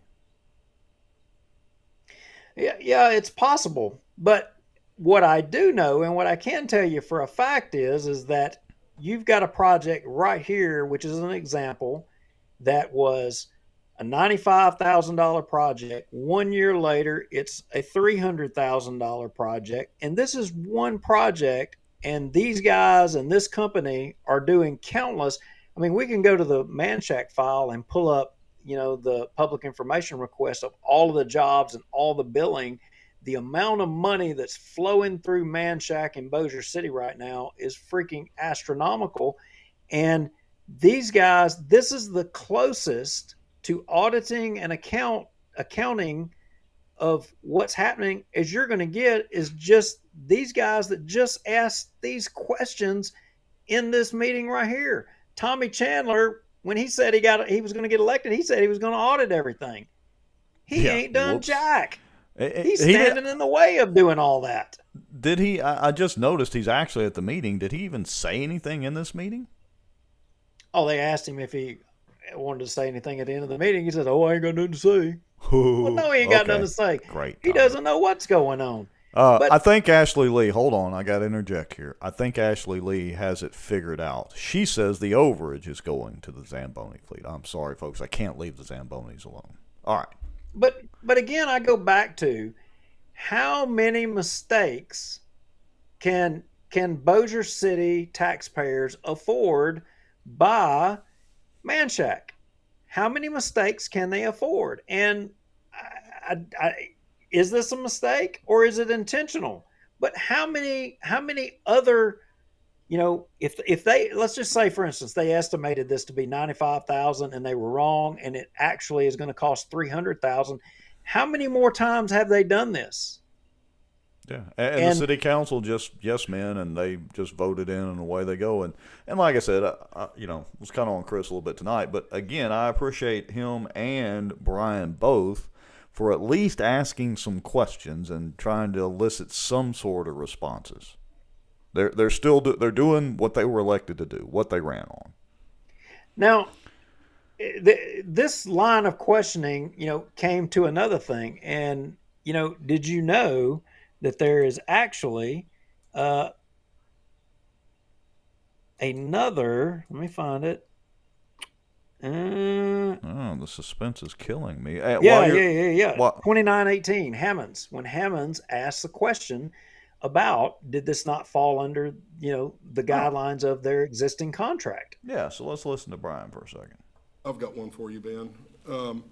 The general services during construction of $3,950, should that not be included in the services that are paid to Manchac monthly? I don't know that I understand the question. Well, I mean, they've got in here general services during construction of $3,950.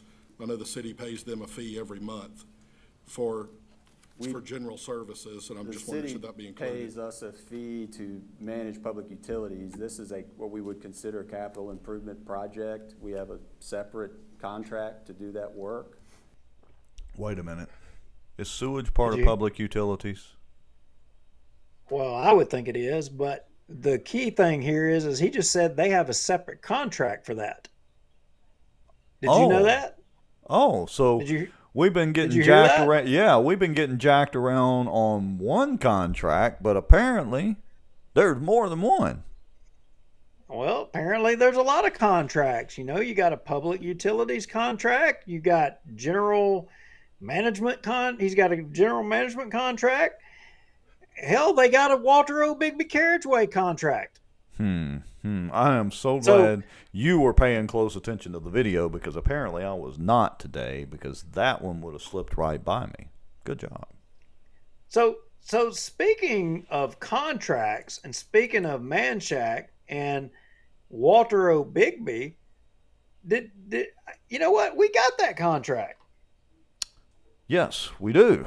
As a matter of fact, and this thing is obviously not short. Give me a second here and let me get it pulled up here. It'll take me probably about 10 or 15 seconds here. Now that we're bouncing around into the contract, but that's fine. Yeah. Give me a second. Go ahead. Well, I was just going to comment on you showing our notes page there as we check out. Y'all may not believe this or not, but we are organized. We do have notes. Well, that's only caught a glimpse.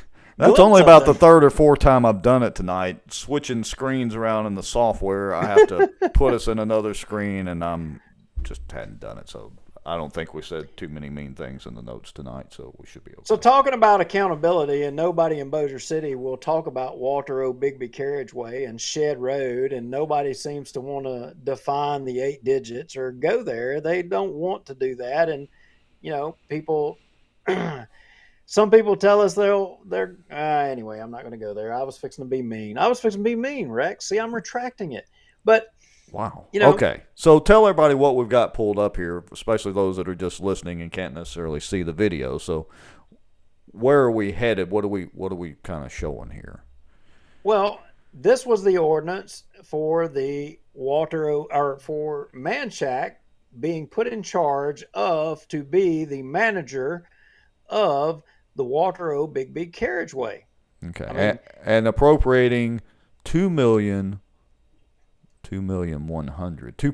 million from the Walter O. Bigby Carriageway Fund for the services to be provided in conjunction with said agreement. So the way I'm reading this is just for them to manage that project. Is that correct? Project managers right there. Okay. I mean, they did it. And I think I don't have it. It's in the files, but I don't have it listed as a cut. Mm-hmm. But Manchac Engineering Ordinance 2.1 million, and it's actually a PDF. Okay. But it's actually got the contract with Manchac this Engineering. is it. Yeah, this is it. Okay, well, and if you keep going and you ultimately get down through there, you will get to the point to where when it comes to talking about railroad crossings and permits and all of that, there's some lines in there that talk about how they are responsible for securing those things before any thing is let out. You know, like to begin work, or notice to proceed, or any of that stuff. Yeah, the responsibility is documented right there in the contract.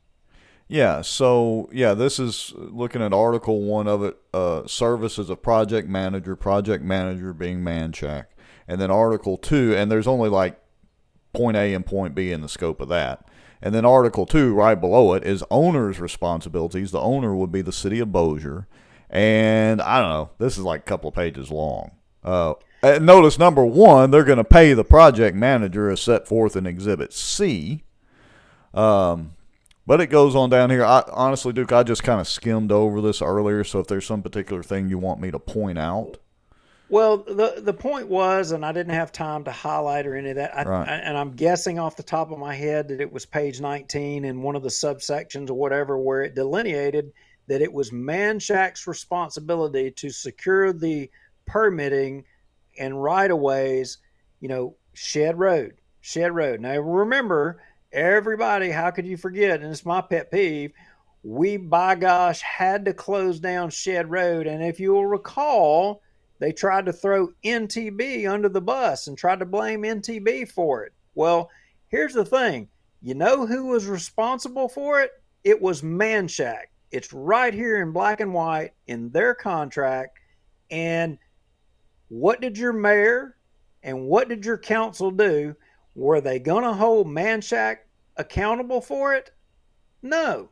They weren't going to hold them accountable for it. Yeah, they literally acted like they had never said anything negative about NTV. Like they just all played like, oh my goodness, oh my gosh, we're so surprised. We can't believe this we is called happening. We called a special meeting, but we're not going to mention anything we called the special meeting about because those guys are sitting out there with their attorney.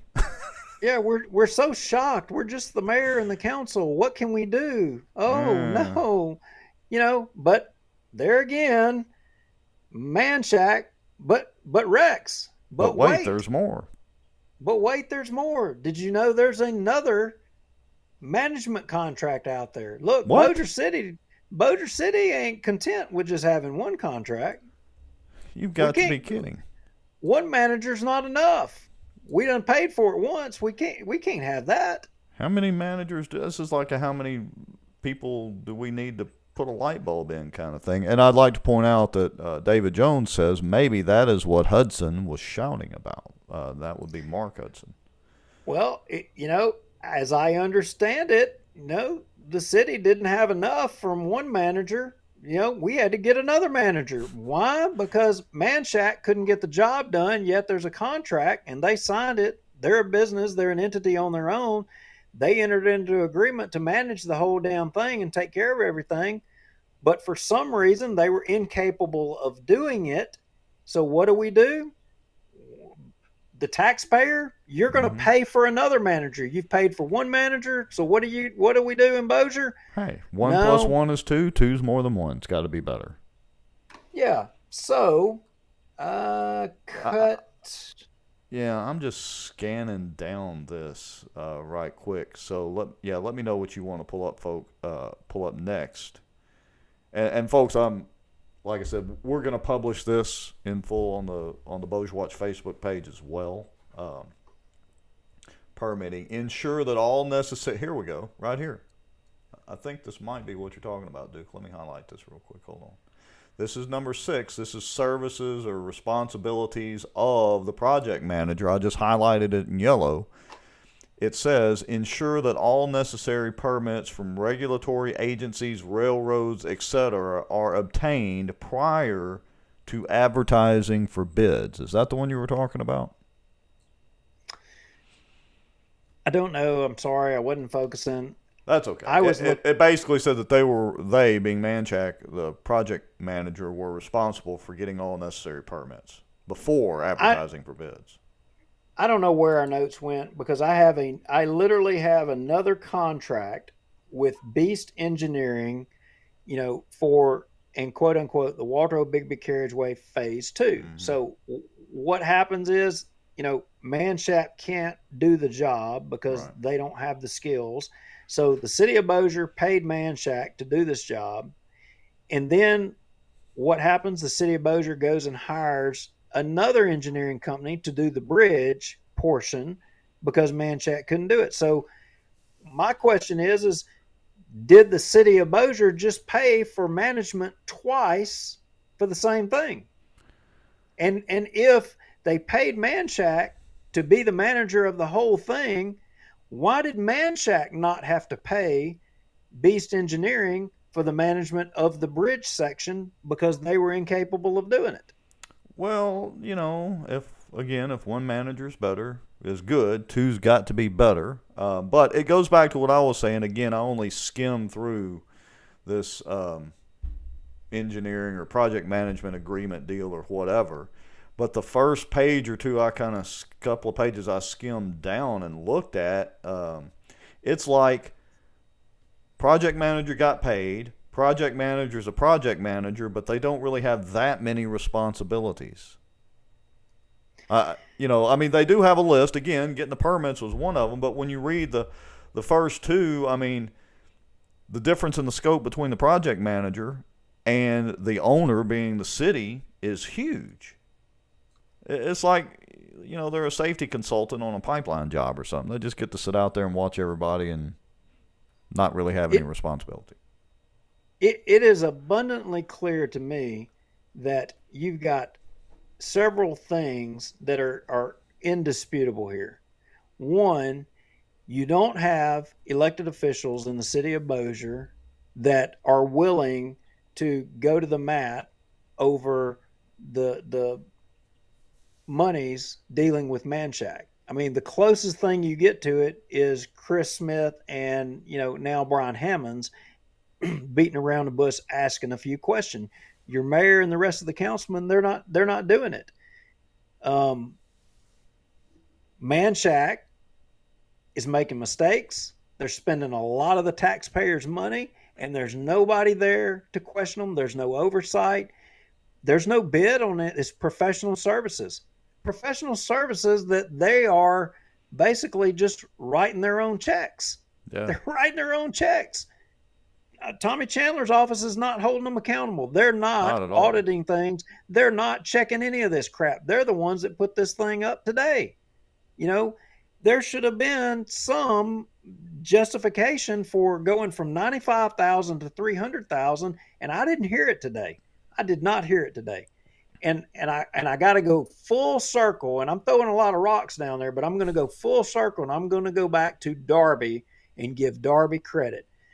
When Manchac came along, Darby said, and I think the examples of Shed Road and Walter O'Bigby and what you saw today in Bruce Street, and those are just the start. I think these are the tips of the iceberg.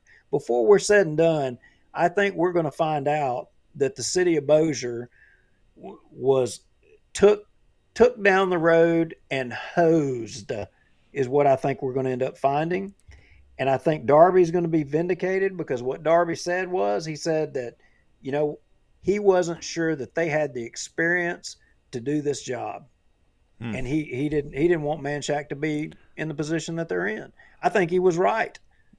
Yeah, being city engineer is not one of those learn as you go type of positions, really. Not when you're dealing with things like, emergency sewer leaks and repairing roads and dealing with the railroad and all these other things. Yeah, I would have to agree with you. Darby was correct. But basically, your elected officials in Bossier have gave a blank check to Manchac for them to write to themselves whatever they want to write. There's no accountability of them. Yeah, I hate to tell you that, but if you live in Bossier City and you're paying taxes there, that's the situation you're faced with. Well, and so then the question is, as we kind of start wrapping up, is, okay, so what do our friends and followers, what can you do about it? What can the average citizen, Bossier citizen, do about it? Well, one is email, write your city councilman, text them, call them, whatever. Call the mayor. Go find Tommy the next time he's at a photo op. Ask him some of these questions. Give him some questions to ask Manchac. Give him some things to do. Show up at the meetings. I forget who it was earlier. One of our viewers commented and said, we've got a lot more people watching the show than we're in the whole city council meeting. And, we appreciate the comment, but it's kind of sad when we're dealing with these type of things. So do that sort of thing. Of course, share out Bossier Watch. Tell folks to watch us. And ask the mayor, the custodian of records, why him and his city attorney are not responsive to public information requests. Yeah. Why do they not provide it? Why are they seeking to hide things? Yeah. Ask them that. Remember all the transparency talk? Remember all the audit talk? What about term limits? What about a charter commission? You know, Where is all that out? Where is it? Yeah, what did that old lady say on the Wendy's commercial years and years ago? Where's the beef, Tommy? So all I would say is that all of y'all, you ought to be thinking about the next election because you didn't get it this one. Yeah, and one more thing too. Reach out to Chris Smith as well. He is a councilman at large, which means he basically, his constituents are the entire city. Let him know that you think he's doing a good job. Now, give him suggestions. Whatever. Now, speaking of Chris Smith, I'm glad you brought that up. Because for the most part, we gave him a little praise tonight, but he's also due a little ridicule. Yeah, I had almost forgotten about that, but now that you bring it up, you are correct. Yeah, he did a little bit of a social media snafu. He did, and he actually broke some rules, and we ain't going to spare him from that. He needs to take his licks, and because he can't do this. I don't care who it is. No politician's going to get away with this. Yeah. So, all right, let me get on my soapbox again. So here's the deal: is as a politician, you can't ban people from your page as an elected official, not a politician. Let me rephrase that. As an elected official, you can't ban people from your page. I mean, it's got to be something egregious, nothing but cuss words kind of thing. But even if they're not in, let's say you're a councilman for a single district, which Chris is at large, but let's say you're a councilman for a single district and I come in and I make some comments and I'm not in your district, you still can't ban me. You don't take the oath to only the people in your district. As a matter of fact, if you remember, Duke, a couple of years ago, the Trump administration got in trouble for doing this very thing on social media. All right? Yep. Okay. So, and look, the truth is, I'll share this out. State Rep Dodie Horton, she's a great rep, good friend and all that, but she had pulled back from social media and she had kind of done the same thing and had to sit down with her and say, okay, this is the way that, you got to do things and all that. And now she's back on social media pretty good and has a pretty good following. But Chris posted something on his personal timeline, okay, not his city councilman page, but it doesn't matter because if you have posted or shared any other political notices on your personal timeline, that pretty much qualifies that you're using it for the political side as well, and the official side. So if you post something on your timeline, don't delete it. Especially when you've allowed commentary on it. That's a no-no, Chris. And what happens is, not only is it a no-no potentially legally, but now all of a sudden you have fueled the fire of a lot of people out there who may not be fans of Chris, who may be fans of the other side in the city council drama and saga. And you just fed the flames of that because we got the messages. Why did Chris post something and then delete it? Yeah, so we won't dig deep into that, but Chris, you're on notice. Don't be deleting stuff. We saw it. We caught it. You were wrong. Own up to it. If you're going to post something, you can't do that. I mean, you're an elected official. It's the way it is. You made a mistake. I mean, that's it. Don't do it again. Yeah. And by the way, Chris, I agree with your original post. It is ridiculous. I agree with it too. And I could speculate as to the why. He even I mean, I think I could understand the why he may have wanted to take it off of there. I don't think that he would have changed his position on the issue because I agreed with him on the issue. Totally agreed with him on the issue. It is asinine and it is ridiculous. But the bottom line is he can't do it.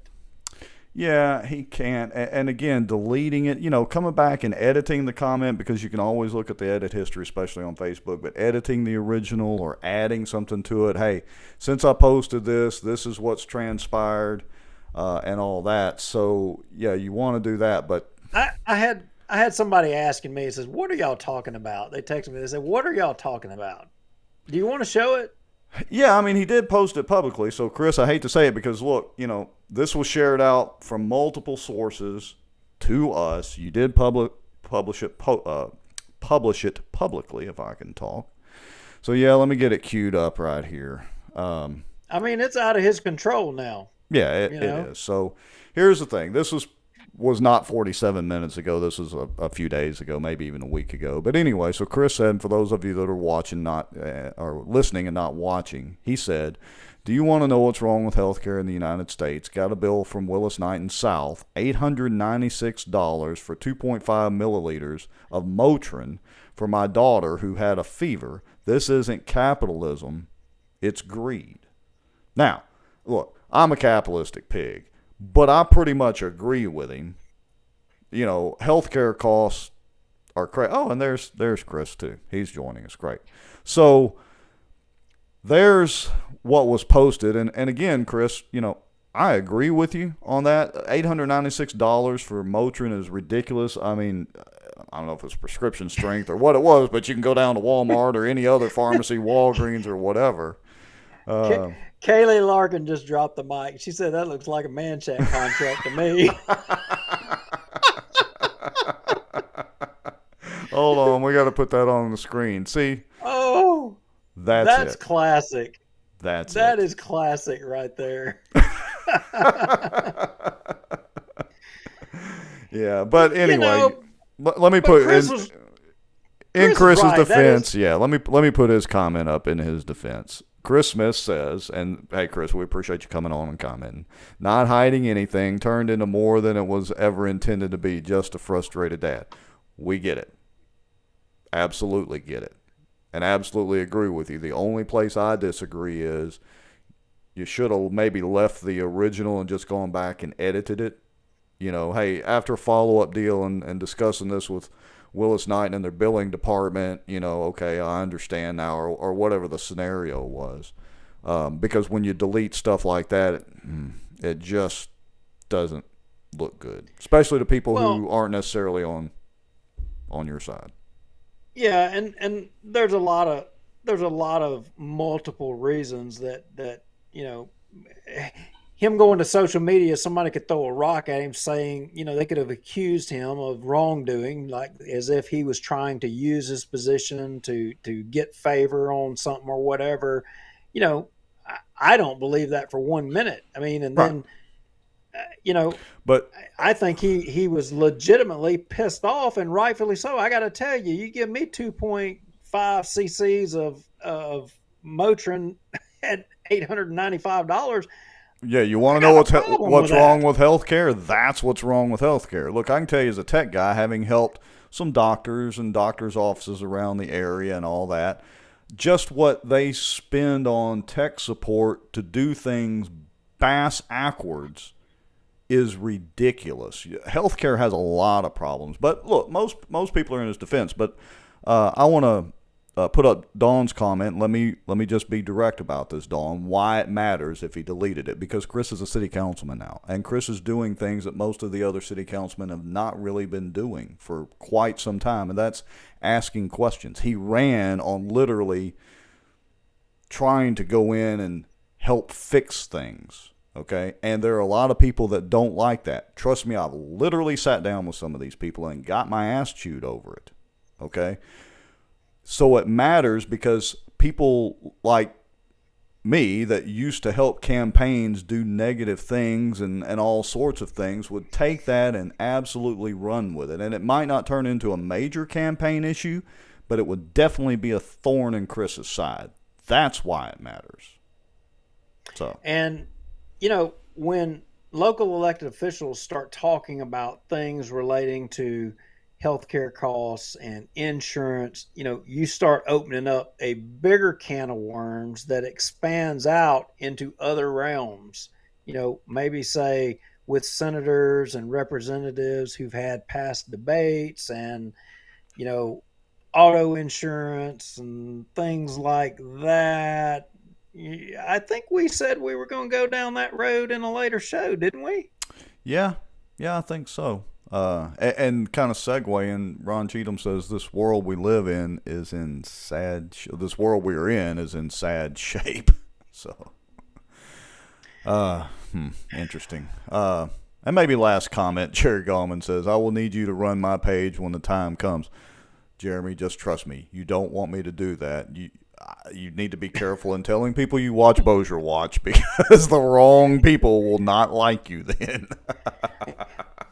All right, Rex, before we wrap this up, I got to tell you a story. So Okay. I had a friend of mine that's a lobbyist down in Baton Rouge, right? And no, she's not a cockroach. We don't talk. But this friend that's a lobbyist down there called me and said, I was down there and we were talking about a subject, and we got to talking. And the lobbyist says, I knew this person was from Bossier, and they were talking about some of the political things that were going on in Bossier. And they said,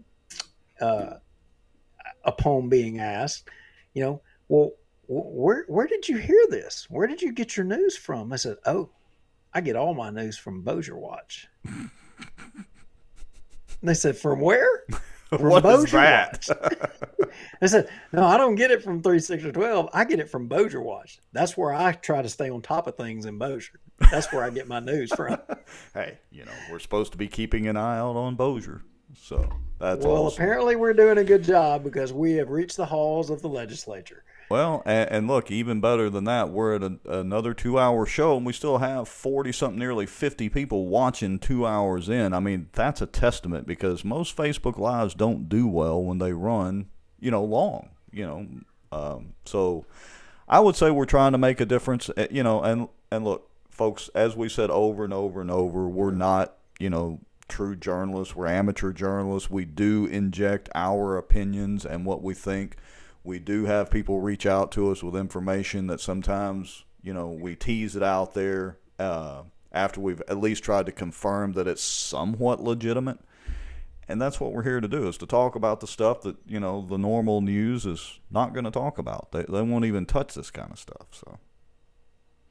Yeah, and I'll just say, personally, thank you all for giving us your time. I mean, look, at the end of the day, the most valuable thing that each and every one of us have in life is, our time. And I am appreciative of your time that you give us listening to us ramble.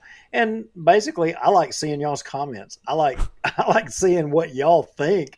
And, we feed off of y'all. So yeah, we do. This ain't just a me and Rex thing. This is a us and y'all. I mean, it's thank y'all. That's all I just want to say. I can't add anything or say anything better than that, Duke. You said it well, my friend. Let's end it on that note. Good night, brother. Good night. Good night to everybody. See y'all next time.